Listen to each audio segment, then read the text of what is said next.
पांडवों के गुणों की जितनी भी प्रशंसा की जाए वो कम है। सभी पांडव महान योद्धा और उच्च चरित्र वाले व्यक्ति थे। साथ ही सभी में कोई न कोई विशेष गुण अवश्य था। लेकिन पांडवों में वो कौन शख्स था जो भूत, भविष्य और वर्तमान तीनों को देख सकता था? वो कौन था? शायद आप भी नहीं जानते होंगे। महाभारत में सिर्फ दो ही लोग थे जो कि भूत, भविष्य और वर्तमान देख सकते थे। उनमें से एक थे भगवान कृष्ण और दूसरे पांडु पुत्र सहदेव। सहदेव के पास एक ऐसी शक्ति थी जो किसी अन्य पांडवों के पास नहीं थी। वे त्रिकालदर्शी थे और भूत, वर्तमान और भविष्य में होने वाली घटनाओं का पूर्ण ज्ञान रखते थे।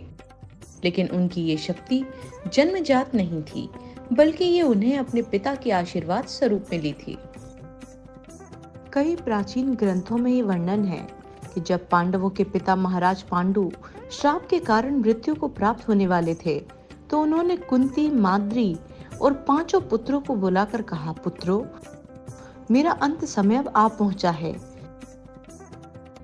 किंतु मुझे इस बात का दुख है कि मैं अपना संचित ज्ञान तुम में से किसी को भी ना दे सका।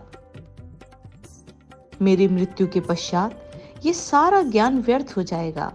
मेरे पास अब अधिक समय नहीं बचा, इसलिए तुम में से कोई मेरे मस्तिष्क को भक्षण कर लो ताकि मेरा सारा ज्ञान तुम्हें मिल जाए।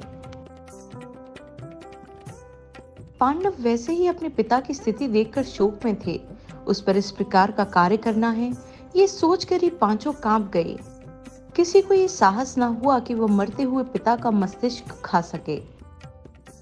किसी भी पुत्र को अपनी आज्ञा पूर्ण न करते देख पांडु बड़े दुखी हुए और गहरी निश्वास लेते हुए अपनी मृत्यु की प्रतीक्षा करने लगे।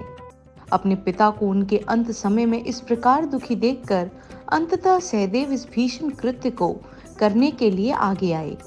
उन्होंने पांडु के सर के 3 हिस्से किए।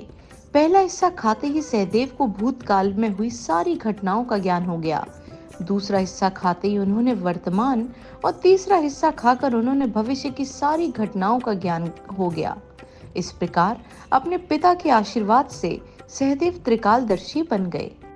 सहदेव के अतिरिक्त केवल श्री कृष्ण ही थे जिन्होंने होने वाली सारी घटनाओं का ज्ञान था। श्री कृष्ण ने सहदेव को ये श्राप दिया था कि अगर उसने भविष्य में होने वाली किसी भी घटना के विषय में किसी को भी कुछ बताया तो उनकी मृत्यु हो जाएगी।